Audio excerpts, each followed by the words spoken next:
Olá, tudo bem? Seja bem-vindo ao canal Meu Momento com Deus. Nessa ocasião nós teremos mais um estudo guiado, mais uma lição da Escola Sabatina. Meu coração se alegra de poder mais uma vez estar aqui junto com você. A sua presença faz total diferença. Deixa eu te perguntar, você está chegando aqui pela primeira vez? Se sim, considera já se inscrever. Se você já frequenta aqui, mas também não é inscrito, por que não se inscrever? Afinal de contas, a sua presença ela é de muito valor para esse canal. E você sendo contabilizado como uma pessoa que de fato se posiciona a favor de uma comunidade que se preocupa em ter o seu momento com Deus todos os dias, isso vai ser de muita influência para as outras pessoas que estão ao nosso redor. Vamos fazer crescer? Eu conto com o seu apoio, tá bom? Outro pedido muito simples e que também está ao nosso alcance, eu e você podemos fazer, é fazer a nossa oração. A oração preparatória antes do estudo da exposição à palavra. Você quer ser impressionado por Deus? Você quer ouvir o Senhor falar ao seu coração? Então vamos primeiro fazer a nossa oração e logo em seguida ser impactado de forma positiva pela palavra de Deus. Vamos orar então? Senhor Deus, estás nos céus, muito obrigado, Pai, por mais uma oportunidade de estudar a Tua palavra. Que nesta ocasião, mais uma vez, o Teu bom e Espírito Santo venha com poder e autoridade até nós, para tornar conhecidos os Teus planos, a Tua verdade, a Tua luz, a Tua misericórdia sobre cada um de nós. Por meio do Espírito Santo, Ele seja o nosso professor e que nos ensine tudo aquilo que o Senhor quer nos transmitir neste momento. Perdoa os nossos pecados, derrama a Tua graça sobre nós, torna o nosso coração puro e limpo. É isso que nós te pedimos, pelos méritos santos do Teu Filho amado, Jesus Cristo. Amém. Pois muito bem, chegamos ao tema de domingo. Estamos dando aí os passos iniciais na quinta semana do nosso estudo. O tempo está passando rápido. E aí a gente vai aproveitando nessa velocidade e tendo nossos momentos com Deus. E o tema do estudo de hoje é mais uma praga. Até então, nós vimos apenas 9. Hoje nós vamos ver a última praga, a 10ª praga. Eu separei aqui alguns pontos, também tem um contexto para nós lermos. E o primeiro ponto que eu destaquei diz o seguinte, olha, Amós, se referindo ao profeta Amós, tem um livro de Amós na Bíblia, né? Amós declarou que certamente o Senhor Deus não fará coisa alguma sem primeiro revelar o seu segredo aos seus servos, os profetas. Davi Amós não viveu depois do Êxodo? Sim. A história de Amós é depois do Êxodo. Então, será que esse texto se aplica às histórias que estão narradas e apresentadas ali no livro de Êxodo? Sim. Porque Deus, ele não muda. Ele não é uma coisa hoje e amanhã ele já... Não, ele é o que é eternamente. Amós, ele só atestou, ele só transcreveu aquilo que Deus sempre foi. E a gente vê isso de maneira muito perfeita, exatamente nesses momentos em que Moisés está ali, como profeta de Deus, trazendo à tona para Faraó o que é que Deus iria fazer sobre o Egito. Veja que em nenhum momento das pragas Moisés agiu de maneira sorrateira, Deus agiu de maneira... Não. Sempre a gente vê ali uma palavrinha que se repete em cada diálogo. Amanhã. Eu não sei se você prestou atenção a esse pequeno detalhe. Mas é algo que se repete. As pragas sempre caíam no dia seguinte. No dia anterior, Moisés estava ali pleiteando, estava ali intercedendo, estava ali apelando ao coração de Faraó, que, diga-se de passagem, estava bastante endurecido. Todas as vezes, Deus avisou, olha, liberta o meu povo, porque senão vai acontecer isso. Olha, liberta o meu povo, senão vai... Todas as vezes que as pragas caíram e que os egípcios foram pegos de maneira de surpresa, foram surpreendidos, não foi por falta de aviso, não foi por falta de preparação, mas foi porque eles rejeitaram a palavra de Deus. Eu e você estamos suscetíveis a viver essas tristes consequências e realidades. Se, e somente se, também rejeitarmos todos os avisos, todos os apelos que o nosso Senhor Deus tem trazido adiante de nós. Nós possamos aprender com isso e entender que Deus nunca irá fazer nada sem antes revelar os seus planos ao seu povo, por meio dos seus profetas. Vamos ler agora o contexto bíblico do estudo de hoje. Ele está ali dentro do contexto de Êxodo 11, tá? E diz assim, ó, versículo 1 de Êxodo 11. Disse então o Senhor a Moisés: enviarei ainda mais uma praga sobre o faraó e sobre o Egito. Somente depois desta ele os deixará sair daqui e até os expulsará totalmente. Diga ao povo, tanto aos homens como às mulheres, que peça aos seus vizinhos objetos de prata e de ouro. Era o que iria acontecer. O Senhor tornou os egípcios favoráveis ao povo e o próprio Moisés era tido em alta estima no Egito, pelos conselheiros do faraó e pelo povo. Disse, pois, Moisés ao faraó: assim diz o Senhor, por volta da meia-noite passarei por todo o Egito.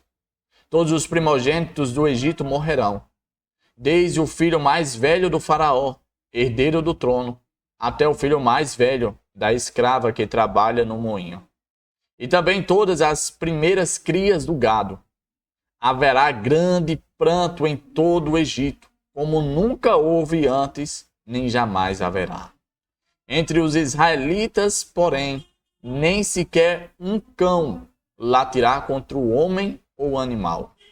Então vocês saberão que o Senhor faz distinção entre o Egito e Israel. Todos esses seus conselheiros virão a mim e se ajoelharão diante de mim, suplicando: saiam, você e todo o povo que o segue.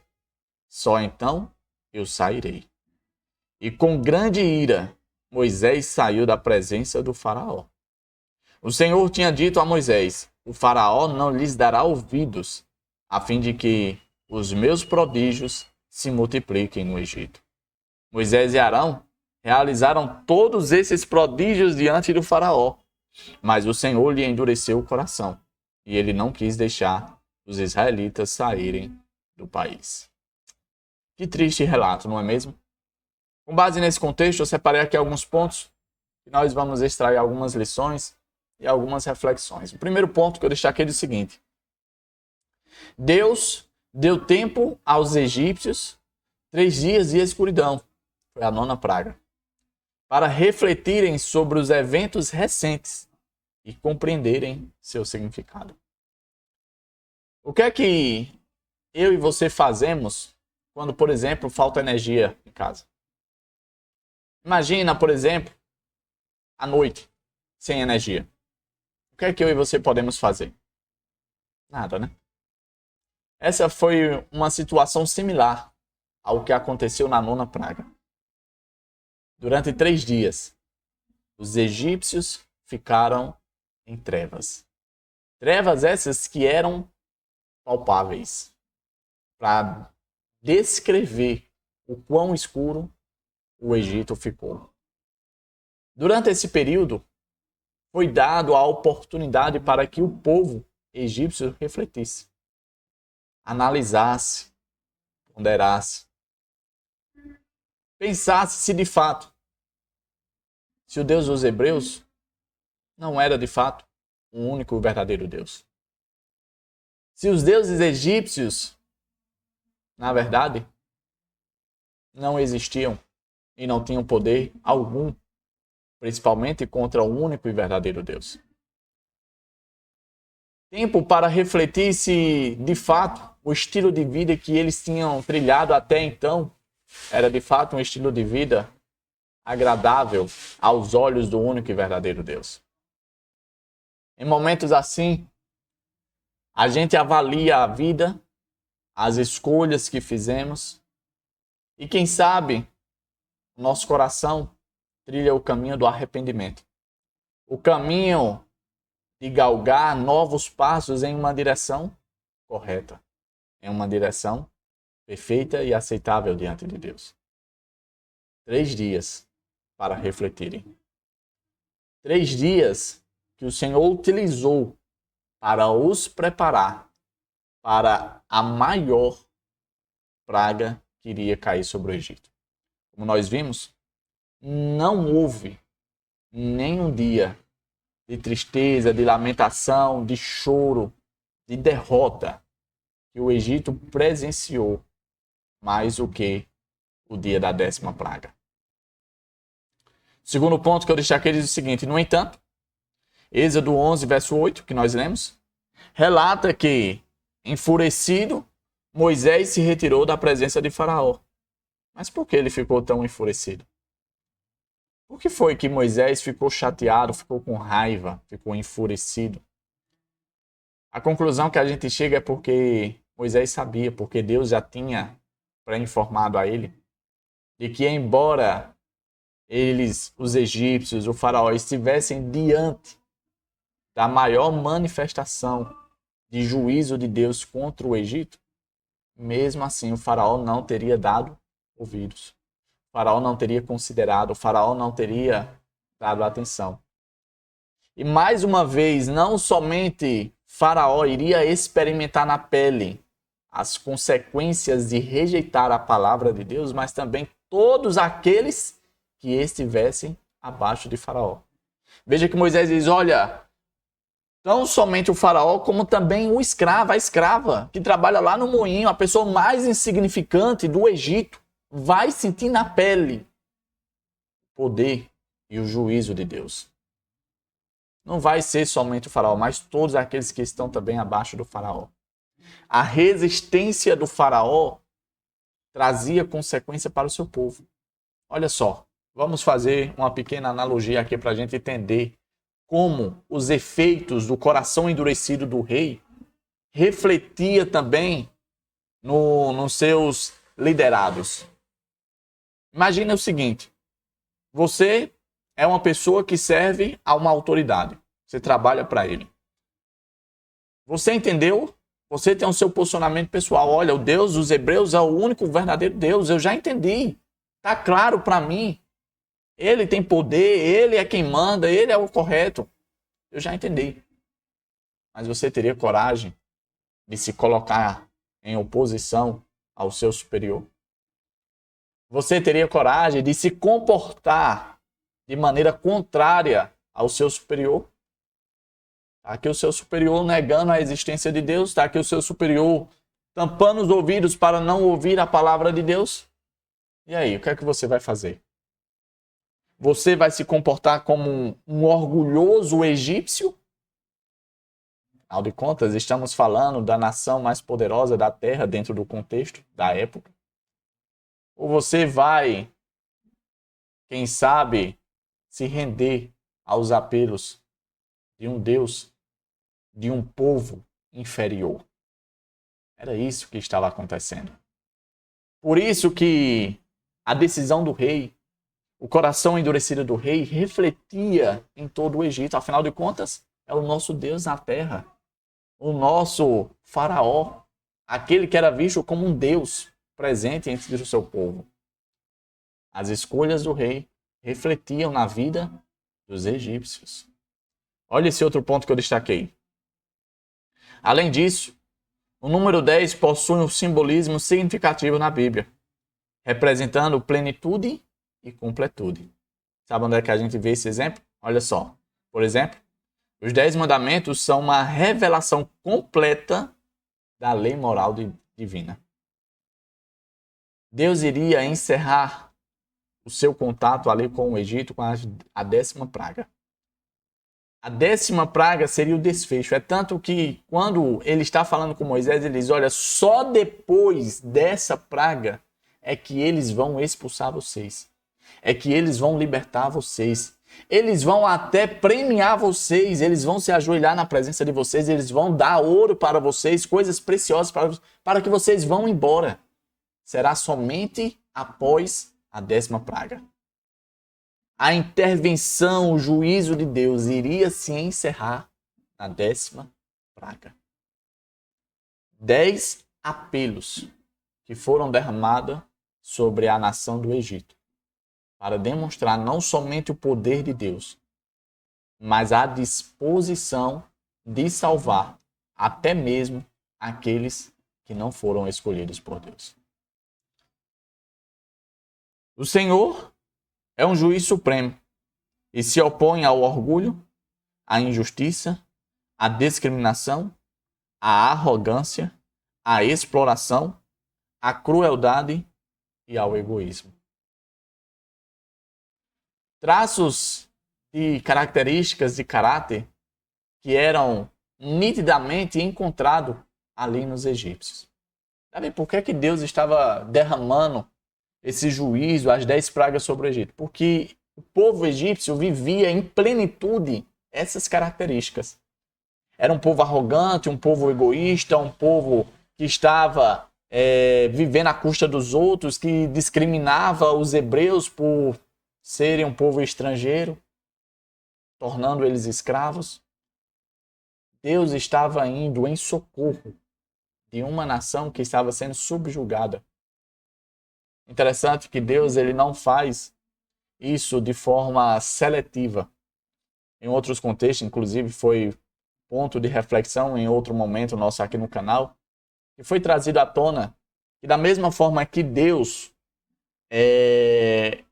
foi em socorro do seu povo, os hebreus, os israelitas, ele também agiu com outras nações. Ele também socorreu outras nações. Nós vemos isso no caso muito claro dos ninivitas, que por meio da pregação de Jonas, se permitiram ser alcançados por Deus. E Deus salvou, e Deus protegeu, e Deus abençoou. Até que em dado momento eles viraram as costas para Deus mais uma vez, e aí o juízo de Deus veio sobre eles por meio das nações vizinhas. Nós vemos isso com relação também ao povo que vivia em oposição com Israel, que era, me fugiu o nome agora, mas era que guerreava ali na época dos reis com frequência. Deus tinha trazido aquele povo, tinha protegido eles. Deus, ele tem a sua predisposição de salvar, isso é algo natural dele. Não tem como ele fugir dessa característica dele, desse traço de caráter, de querer salvar, de querer redimir. Mas Deus respeita a decisão das criaturas. Se a criatura não quer ser salva por Deus, ok, tudo bem. Deus não vai falsar. Deus não vai manter as pessoas no céu que não querem estar no céu. O outro ponto e último que eu destaquei do nosso estudo diz o seguinte: nós também devemos expressar amor e justiça da melhor maneira possível. Contudo, podemos facilmente cair em extremos, seja de um lado ou de outro. Infelizmente, o ser humano ele tem esse problema de viver baseado em extremos. E nós temos visto nesses últimos tempos que o ser humano tem se pautado exatamente disso. Ou é de um extremo lado, ou é de um extremo outro. Em todas as áreas da vida, não somente a política, mas em todas. Há situações que, querendo agir com amor, perde-se a oportunidade de corrigir, sendo que a correção seria, sim, uma demonstração de amor. Há também casos que, querendo manifestar a justiça, perde a medida e acaba explorando, e acaba machucando de maneira exacerbada, sem misericórdia e sem amor. Por isso que o conselho que Deus dá para o seu povo é exatamente o que foi destacado aqui no livro de Miqueias 6:8, que diz: o que o Senhor pede de você? O que é que Deus pede de mim e de você? Será que é muita coisa? Será que Deus está pedindo demais? Olha só o que Deus pede de mim e de você. Que pratique a justiça, ame a misericórdia e ande humildemente com o seu Deus. 3 coisas muito simples que estão ao nosso alcance. pratique a justiça, ame a misericórdia e tenha relacionamento com Deus. Se nós fizermos essas 3 coisas, nós estaremos atendendo às expectativas que Deus tem para comigo e para com você. Davi, como é que eu vou conseguir cumprir essas 3 coisas? Vamos começar de trás para frente. Andar humildemente com o Senhor. Se estamos tendo um momento com Deus, nós já estamos atendendo a essa expectativa. Pratique ou ame a misericórdia. Meu querido, tenha compaixão. Sinta amor. Trate de forma benevolente, de misericórdia para com o teu semelhante, para com o teu próximo. O que foi que Jesus fez comigo, com você? Foi nós que traímos num relacionamento. Foi nós que fomos adúlteros dentro do relacionamento. E o que foi que ele fez? Ele nos aproximou, nós a ele novamente. Ele deu a própria vida para nos redimir, para tirar sobre nós o fardo do pecado. É isso que Deus espera. Ser justo é exatamente seguir o que Deus tem como certo. É obedecer às leis divinas. É andar com justiça. Davi, eu tenho procurado fazer isso, está tudo bem para mim, embora eu e você sejamos justos aos olhos de Deus. O pecado nos torna injustos. E somente por meio da justiça de Cristo é que eu e você poderemos adentrar. Em outras palavras, essa justiça não é somente com um trato social, mas é também na busca pela pessoa de Jesus, que por meio da sua justiça nós somos justificados diante de Deus. Deus não pede muito de mim e de você.